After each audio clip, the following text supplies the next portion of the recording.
السلام علیکم ورحمۃ اللہ وبرکاتہ۔ رحیق المختوم لیکچر نمبر 10 میں خوش آمدید۔ امید ہے آپ سب لوگ خیر و عافیت سے ہوں گے۔ امید ہے یہ لیکچر بھی آپ لوگوں کو فائدہ دے رہے ہوں گے کیونکہ اس پر کافی محنت کی گئی ہے۔ تو میری گزارش یہی ہے آپ سے کہ کمنٹ سیکشن میں ضرور حوصلہ افزائی کے لیے کچھ نہ کچھ ضرور کہیں۔ ہاں، اگر کوئی چیز رہ گئی ہو تو اس کے متعلق بھی ضرور بتائیں۔ اس سے فائدہ یہ ہوگا کہ کام میں آسانی ہو جائے گی اور آپ لوگوں کے لیے فائدہ ہو جائے گا۔ جو چیز رہ جائے گی اسے ہم دوبارہ اس میں شامل کر سکیں گے۔ بہت بہت شکریہ۔ لیکچر شروع کرتے ہیں۔ کتاب الرحیق المختوم ویڈیو لیکچر نمبر 10 آج ریکارڈ ہونے جا رہا ہے۔ سو وداؤٹ ویسٹنگ ٹائم ہم سٹارٹ کرتے ہیں۔ تاریخ اسلام میں بڑی جنگیں جو لڑی گئی ہیں ان میں سے ایک جنگ بدر ہے جو کہ 2 ہجری میں لڑی گئی۔ ہم نے پریویس لیکچر نمبر 9 میں ہم نے ڈیٹیللی اس کے بارے میں ڈسکس کیا ہے۔ سو اس کے بعد 2 ہجری کے بعد 3 ہجری کی بات آتی ہے۔ 3 ہجری میں جو سب سے بڑی جنگ لڑی گئی ہے وہ جنگ احد ہے۔ تو آج ہم انشاءاللہ جنگ احد کو انشاءاللہ کلیئر کریں گے۔ جنگ احد کے بارے میں ہر ایسپیکٹ سے ہم دیکھیں گے کہ کیوں لڑی گئی اور کیا نتائج نکلے، کتنے افراد تھے انشاءاللہ۔ تو یہ جنگ لڑی گئی ہے مسلمانوں اور مشرکین مکہ کے درمیان۔ کب لڑی گئی ہے؟ سب سے پہلے اس کی تاریخ آپ یاد رکھیں۔ تو یہ جنگ لڑی گئی ہے جمعہ دن تھا 7 شوال اور 3 ہجری۔ تو یہ تاریخ ہے جس دن جنگ احد لڑی گئی۔ اب ہم بات کرتے ہیں کہ جنگ احد کیوں لڑی گئی۔ تو جنگ احد جو لڑی گئی ہے اس کی جو وجہ ہے وہ جنگ بدر ہے، کیونکہ جنگ بدر میں مشرکین مکہ کو جو غرور و تکبر کے ساتھ آئے تھے ان کا 7 سالہ تک ابو جہل تک بھی واصل جہنم ہوا۔ تو یہ ان کے لیے بہت گراں گزری تھی اور وہ چاہتے تھے کہ اسی کا بدلہ لیں۔ تو خلاصہ کلام کی جنگ بدر سبب بنی جنگ احد کے لیے، ٹھیک ہے۔ تو اب ہم بات کرتے ہیں کہ لشکر مشرکین کے بارے میں۔ دیکھیں جی، لشکر مشرکین کی اگر ہم تعداد کی بات کریں تو 3000 تعداد لشکر ہیں، ٹھیک۔ اور ان کے ساتھ نہ صرف 3000 بلکہ مرد ہیں، بلکہ ساتھ میں 15 کے قریب عورتیں بھی ہیں، ٹھیک ہے۔ اور ان کے ساتھ اگر ہم مال متاع کی بات کریں تو 3000 اونٹ، 200 گھوڑے، ٹھیک ہے، اور 700 زرہیں، ٹھیک ہے۔ یہ ان کا جنگی ساز و سامان اور لشکر کی تعداد یہ جو تاریخ میں سب کو ہے۔ اور اب ہم بات کرتے ہیں سپاہ سالار۔ ان کا جو سپاہ سالار تھا وہ تو خود ابو سفیان یہ سپاہ سالار تھے۔ اور اگر ہم بات کریں ان کے پرچمدار کی تو پرچمدار ان کا خالد بن ولید یہ پرچمدار تھے۔ اور ان کے جو معاون تھے وہ تھے اکرمہ بن ابی جہل، یہ ان کے معاون تھے، ٹھیک ہے۔ تو یہ لشکر تیار ہوتا ہے اور 3000 کا لشکر with 15 وومنس یہ مکہ سے خروج کرتا ہے مسلمانوں کے خلاف جنگ کے لیے۔ اور یہ پہنچتے ہیں، راستے میں آتے وقت ایک پوائنٹ میں بتاؤں تو نبی کریم صلی اللہ علیہ وسلم کی جو والدہ گرامی تھی بی بی آمنہ، ان کی قبر مطہر کہاں پر تھی جی؟ ابوا، اس مقام پر۔ تو جب یہاں پہنچے تو یہ جو ابو سفیان ان کا جو سپاہ سالار تھا ان کی بیوی کا نام ہے ہندہ، ٹھیک ہے۔ اس نے چاہا کہ نبی کریم کی والدہ ابوا میں یہاں پر دفن ہے، ان کی قبر کو اکھاڑ کے پھینک دیا جائے، یہ منصوبہ اس نے پلان بنایا، لیکن کسی کو بھی جرات نہیں ہوتی، سارے ڈرتے ہیں کہیں کوئی بلا ہم پر نازل نہ ہو جائے۔ بہرحال ارادہ تھا، پلاننگ سنائی بھی، لیکن ڈر کر پیچھے ہٹ گئے۔ خلاصہ کلام یہ ابوا سے گزرتے ہوئے یہ لوگ پہنچتے ہیں احد۔ احد ایک پہاڑ کا نام ہے، ٹھیک ہے، احد ایک پہاڑ اور میدان، اس سے مطلب ایک لوکیشن کا نام ہے۔ تو یہ احد کے قریب کہا جاتا ہے ایک مقام ہے، اس کا نام ہے عینین۔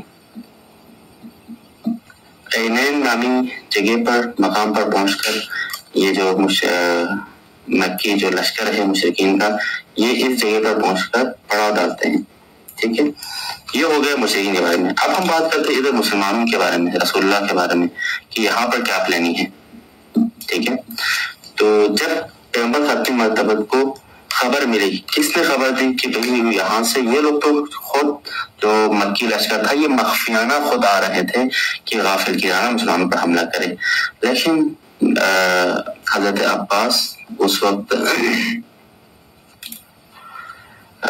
کم تھے، تو انہوں نے پیغمبر ختم مرتبت کو خط لکھا، پیغمبر کو خط لکھا کہ ابو سفیان 3000 کا لشکر لے کر یہاں سے انہوں نے خروج کیا ہے اور یہ لوگ مدینے کے طرف آ رہے ہیں مسلمانوں سے لڑنے کے لیے۔ تو جب پیغمبر کو حضرت عباس کا لیٹر خط ملا تو مسلمانوں کو پیغمبر ختم مرتبت نے کیا کیا، جمع کیا، ٹھیک ہے۔ جمع کرنے کے بعد مشورے لیے گئے کہ کیا ہم جنگ ادھر مدینے میں ہی ہم رہیں اور مدینے میں اگر وہ انٹر ہو تو جنگ ادھر ہی ہونے دیں، یا ہم مدینے سے آؤٹ آف مدینہ جائیں، ٹھیک ہے، آؤٹ آف مدینہ جائیں اور مدینے سے باہر ہم جنگ لڑیں۔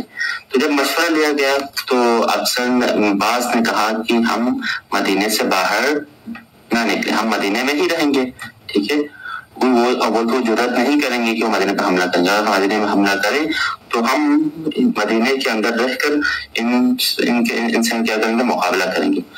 تو یہ بعض اصحاب نے مشورہ دیا، بعض نے مشورہ دیا کہ نہیں، ہم آؤٹ آف مدینہ جائیں گے، یعنی مدینے سے باہر۔ تو ان کی دلیل یہ تھی کہ اگر ہم اپنے گھروں میں رہیں تو یہ لوگ کیا سوچیں گے، یہ سوچیں گے یہ لوگ تو بزدل لوگ تھے، ڈر کر اپنے گھروں سے نہیں نکلے، ٹھیک ہے۔ تو نبی کریم صلی اللہ علیہ وسلم نے تمام اصحاب کا مشورہ سننے کے بعد آپ نے یہ ڈیسیجن لیا کہ ہم آؤٹ آف مکہ ہی جنگ فائٹ کریں گے، ہم مدینے میں اس جنگ کو انٹر ہونے نہیں دیں گے، ٹھیک ہے۔ پھر نبی کریم صلی اللہ علیہ وسلم نے جو مسلمانوں کا لشکر تھا، لشکر اسلام کو 3 حصوں میں آپ نے کیا کیا، تقسیم کیا، ٹھیک ہے، 3 پارٹ میں ڈیوائڈ کیا۔ ایک حصہ ایک دستہ بنایا مہاجرین کا، ٹھیک ہے، ایک دستہ آپ نے بنایا اوس کا، ایک دستہ آپ نے بنایا خزرج کا، ٹھیک ہے۔ اور جو مہاجرین کا جو دستہ تھا، ان کا جو پرچمدار، ٹھیک ہے،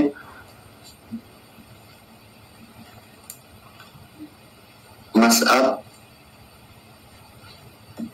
بن عمیر، ان کو پرچمدار مقرر کیا مہاجرین کا۔ ادھر اوس کا پرچمدار حضرت اسید بن حضیر، ٹھیک ہے، ان کو پرچمدار بنایا اوس کا۔ اور اس کے بعد جو خزرج، ٹھیک ہے، یہ دونوں کے انصار ہے اور یہ مہاجرین ہے، ٹھیک ہے۔ تو خزرج کا جو پرچمدار بنایا وہ تھے حباب بن منذر، ٹھیک ہے۔ اس طرح سے پیغمبر خاتم مرتبت نے پورے لشکر کو اس طرح سے 3 حصوں میں ڈیوائڈ کیا اور الگ الگ دستے بنائے۔ اگر ہم بات کریں کل لشکر اسلام کی تعداد کے بارے میں تو مسلمانوں کا جو کل لشکر ہے وہ ہے 1000 ہے۔ اگر ہم جنگی ساز و سامان کی بات کریں تو زرہیں کتنی ہے جی، 100، ٹھیک ہے، 100، ٹھیک ہے۔ گھوڑے کتنے ہیں، شاہ سوار کتنے ہیں، ٹھیک ہے، تو کہا جاتا ہے کہ 50، ٹھیک ہے۔ تو بس یہی معلومات ہے، سب کچھ یہی ہے اور کچھ بھی نہیں ہے۔ 1000 کا لشکر ہے، باقی جنگی ساز و سامان ہے، ٹھیک ہے۔ تو مسلمانوں کا یہ لشکر مدینے سے خروج کرتا ہے احد کی طرف، ٹھیک ہے، تاکہ ڈیسیجن یہ ہوا کہ جنگ فتح مکہ لڑی جائے. تو کل میں نے عرض کی تھی کہ پیغمبر جب بھی کسی غزو میں شرکت کیا جاتا ہے تو مدینے کو ایسے چھوڑ کے نہیں جاتے تھے. مدینے میں اپنا نمائندہ اپنا کیا کہتے ہیں نائب سلیکٹ کر کے جاتے تھے. تو مدینے میں نائب آپ نے یعنی نمائندہ کس کو بنایا؟ مدینے میں آپ نے حضرت ابن ام مکتوم ان کو آپ نے اپنا نائب بنایا. ٹھیک ہے. اس کے بعد پیغمبر ختم مرتبت نے مدینے سے خروج کیا. جب مدینے سے جو ہی نکلے تو ہم نے پہلے بھی ڈسکس کی تھی آئی تھنک ویڈیو نمبر 8 میں کہ یہ اوس و خزرج کے جو یہودیوں کے جو 3 قبیلے تھے بنو قینقاع، نذیر اور قریظہ، تو ان میں سے جو بنو قینقاع تھے وہ کیا کہتے ہیں اوس کے حلیف تھے، باقی جو قریظہ اور نذیر تھے وہ خزرج کے حلیف تھے. تو جب مدینے سے پیغمبر ختم مرتبت اور لشکر اسلام نکلا 1000 کا، تو راستے میں یہ جو خزرج کے حلیف جو یہود تھے یہ انتظار میں تھے. انہوں نے چاہا کہ ہم کیونکہ ہمارے حلیف جنگ میں جا رہے ہیں تو ان کی مدد کے لیے ہم بھی آپ کے ساتھ آنا چاہتے ہیں. یہودیوں نے یہ کہا، لیکن پیغمبر ختم مرتبت نے انکار کیا، ہمیں تم لوگوں کی مدد نہیں چاہیے. پیغمبر نے فرمایا ٹوٹلی، کیونکہ یہود کو پیغمبر ختم مرتبت کیونکہ یہ تو کافر تھے، ٹھیک ہے، تو لاسٹ خدا کے نبی کو یہ لوگ نہیں مانتے تھے. تو ظاہر بات ہے پیغمبر ختم مرتبت نے فرمایا کہ میں اہل کفر کی مدد نہیں لوں گا. بہرحال اہل کفر کی مدد نہیں ہوئی، یہودیوں کو پیغمبر ختم مرتبت نے آنے سے منع کیا. ٹھیک ہے. پھر یہ لشکر بڑھتا ہے آگے، کہاں پہنچتا ہے؟ کہتے ہیں کہ شیخان، ٹھیک ہے، شیخان نامی شیخان نامی جگہ پر پہنچتا ہے. تو اس جگہ پر پیغمبر ختم مرتبت نے یعنی رات یہیں پر گزاری ہے. ٹھیک ہے، ایک رات اس جگہ پر گزاری ہے. تو یہاں پر پیغمبر ختم مرتبت نے جو چھوٹے تھے، ٹھیک ہے، جو ناقابل یعنی جنگ نہیں لڑ سکتے، یعنی جنگ کی قابلیت نہیں رکھتے تھے، یا مطلب زیادہ ضعف کی وجہ سے، پیری کی وجہ سے، بڑھاپے کی وجہ سے، یا بہت ہی چھوٹے ہونے کی وجہ سے، بچپن مطلب چھوٹے جوان تھے، ان کو ختم مرتبت نے ایک رات یہاں پر جو آپ نے قیام کیا، تو یہاں پر ان کو حکم دیا کہ تم لوگ واپس چلے جاؤ. ٹھیک ہے. ان میں سے بعض کا میں نام لکھتا ہوں کہ کن کو واپس بھیجا. ان میں سے ایک ہے عبداللہ بن عمر، ٹھیک ہے، ان کو پیغمبر ختم مرتبت نے واپس بھیجا ہے. اسامہ بن زید، ان کو پیغمبر نے واپس بھیجا ہے. اسید بن ظہیر، ان کو پیغمبر نے واپس بھیجا ہے. زید بن ثابت، ان کو واپس بھیجا ہے. اسی طرح زید بن ارقم، ٹھیک ہے، ان کو پیغمبر نے واپس بھیجا ہے. اسی طرح ابو سعید خدری، ٹھیک ہے، ان کو پیغمبر نے واپس بھیجا. اس کے علاوہ بھی اور بھی ہیں. تو ان سب کو پیغمبر ختم مرتبت نے یا تو ان کی کم سنی کی وجہ سے یا ان کی عمر رسیدگی کی وجہ سے، کیونکہ جنگ کی اہلیت نہیں رکھتے تھے، پیغمبر ختم مرتبت نے شیخان نامی مقام سے ان کو واپس بھیج دیا. ٹھیک ہے. پھر پیغمبر ختم مرتبت کے جو لشکر ہیں وہ بڑھتے بڑھتے ہوئے دشمن کے آمنے سامنے پہنچ جاتا ہے. ٹھیک ہے. یعنی جب لشکر تقریباً یعنی ایک دوسرے کو مطلب ادھر مشرکین کا لشکر ہے، ٹھیک ہے، اور ادھر مسلمانوں کا لشکر ہے، تو یہ دونوں آمنے سامنے ہو گئے ہیں. ٹھیک ہے. اس جگہ پر پہنچتے ہیں تو میں نے آپ کو کہا تھا کہ ایک شخصیت کا نام یاد رکھنا ہے، وہ ہے جی عبداللہ بن ابی.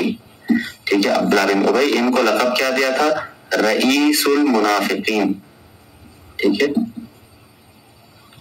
ہم نے کہا تھا کہ یہ شخص وہ تھا کہ جو اوس و خزرج کی لڑائی میں جنگ بواس میں یا قریب بادشاہ بننے والا تھا.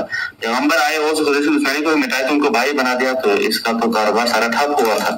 ٹھیک ہے. تو بظاہر اس نے اسلام کا نفاذ کیا تھا، لیکن دل میں یہ بہت ہی عداوت اور بغض رکھتا تھا.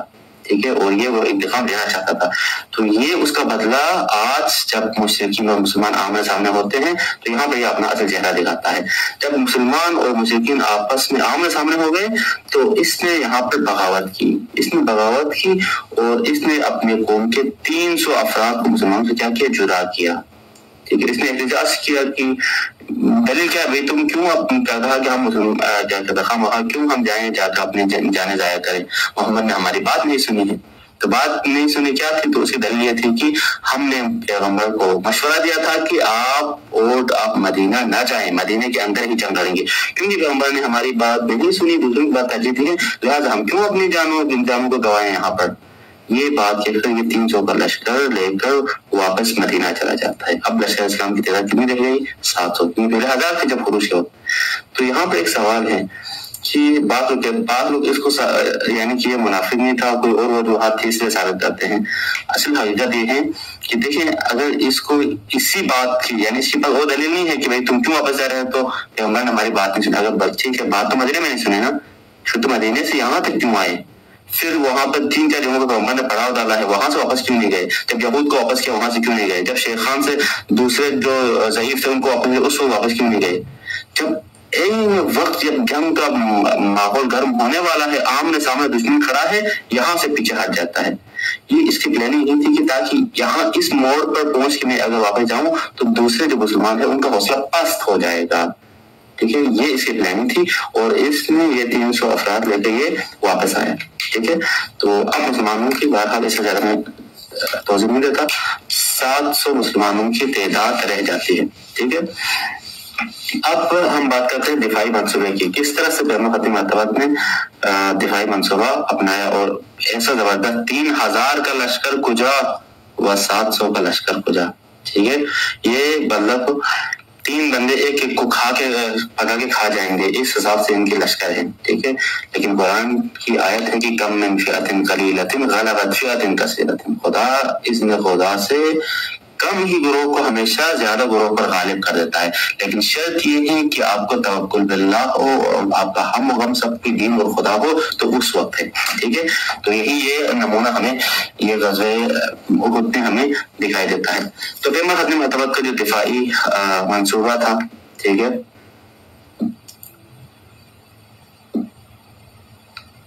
دفاعی منصوبہ کیا تھا جی؟ تو پیغمبر خاتم مرتبہ میں 50 جو تیر انداز تھے، یہ 50 تیر اندازوں کو پیغمبر خاتم مرتبہ نے کن کے حوالے کیا؟ ٹھیک ہے، عبداللہ بن جبیر بن نعمان انصاری، ٹھیک ہے۔ ان کی قیادت میں آپ نے احد کی یعنی ایک وہاں پر ایک پہاڑ تھی، ایک چھوٹی پہاڑی، ٹھیک ہے۔ اب وہ یہ جو پہاڑی جو ابھی اس وقت کی پہاڑی تھی، ابھی جس نام سے مشہور ہے وہ ہے جبل رماد، ٹھیک ہے۔ اس پہاڑی پر ان کی قیادت نے 50 تیر اندازوں کو اوپر بھیجا، اور ان کو تاکیداً پیغمبر نے ہدایت کی، ہم جیتے یا ہارے، چاہے غنیمت سمیت چاہے جو بھی ہو، تم لوگوں نے جب تک میں اشارہ نہ کروں اس پہاڑی کو تم لوگوں نے چھوڑنا نہیں ہے، یہ نصیحت کر کے پیغمبر نے بھیجی ہے، ٹھیک ہے۔ ان کو اوپر یعنی کہ پہاڑ پر ان 50 تیر اندازوں کو عبداللہ بن جبیر کے ساتھ پیغمبر خاتم مرتبہ نے ان کو وہاں پر بھیجا ہے۔ اب ہوتا کیا ہے؟ تو اب سب سے پہلے یہاں پر جنگ چھیڑنے کو تیار ہے، تو سب سے پہلے جنگ کے آغاز میں نبی کریم صلی اللہ علیہ وسلم اپنی تلوار نکالتے ہیں، ٹھیک ہے۔ تو جب تلوار نکالتے ہیں تو بہت سے اصحاب آپ کی طرف دوڑتے ہیں، اور سب اس امید میں بیٹھے ہوئے کہ شاید تلوار پیغمبر مجھے دیں گے، کوئی اس خوشی میں ہے کہ مجھے دیں گے، کوئی اور یعنی ہر کوئی اس خوشی میں ہے کہ تلوار پیغمبر مجھے ہی دیں گے۔ تو پیغمبر تلوار نکال کے جس شخصیت کو دیتے ہیں ان کا نام ہے ابو دجانہ، ٹھیک ہے۔ ان کو ابو دجانہ سماک ان کا پورا نام ہے، ٹھیک ہے۔ ان کو پیغمبر نے اپنی تلوار ان کو دی۔ ان کے بارے میں کہا جاتا ہے کہ یہ بہت بڑے جنگجو تھے وہ، ٹھیک ہے، اور جب یہ لڑنے پہ آ جاتے تھے تو یہ ایک ان کی جیب میں ایک سرخ پٹی ہوتی تھی ہمیشہ، تو وہ سرخ پٹی جب وہ باندھ لیتے تھے اپنے کیا کہتے ہیں ماتھے پہ، سر پہ، تو اس کا مطلب یہ تھا کہ یعنی یہ موت تک انہوں نے لڑنا ہے۔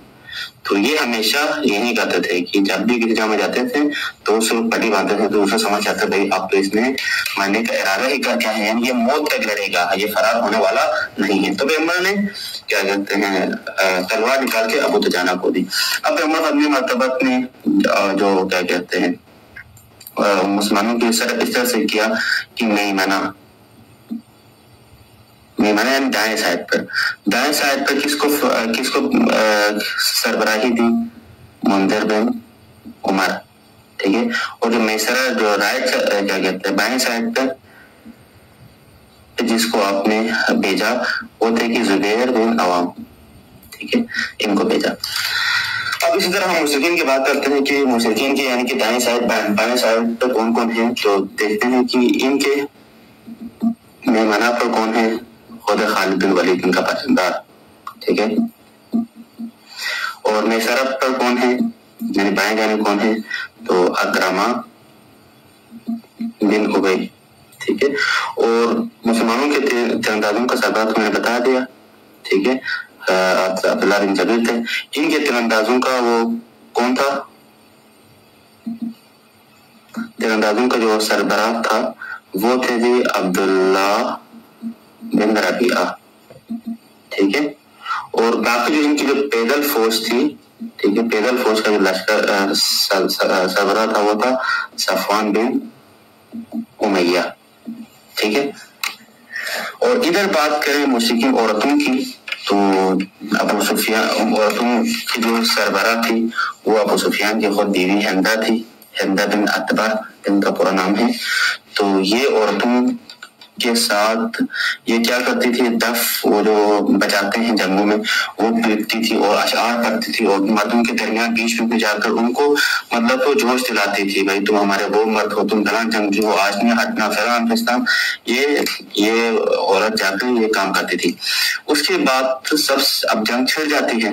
ٹھیک ہے, تو جنگ میں سب سے پہلا جو مشرک مارا, ٹھیک ہے, وہ تھا جی خود مشرکین کا جو علم بردار تھا جن کا نام ہے طلحہ بن ابی طلحہ ابتری. سب سے پہلے اس شخص کو کس نے مارا, تو کہا جاتا ہے کہ حضرت زبیر نے قتل کیا. ٹھیک ہے, سب سے پہلے جو شخص کو مشرکین کا واسطہ جہنم ہوا جنگ کی ابتدا میں وہ ان کا علم بردار طلحہ ابن ابی طلحہ ابتری. اس شخص کو کیا کہتے تھے, کبش الکتیبہ. ٹھیک ہے, کبش الکتیبہ اس کا لقب تھا. یعنی کیا, یعنی لشکر کا مہنگا, یعنی وہ اسی کو سپر پاور سمجھتے تھے. تو حضرت زبیر نے ان کو قتل کیا.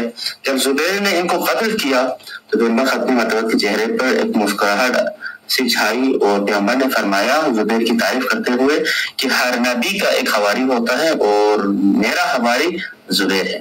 ٹھیک ہے, تو یہ سب سے پہلا مشرک تھا جو قتل ہوا جنگ احد. اس کے بعد اب جنگ اچھی طرح چھڑ جاتی ہے.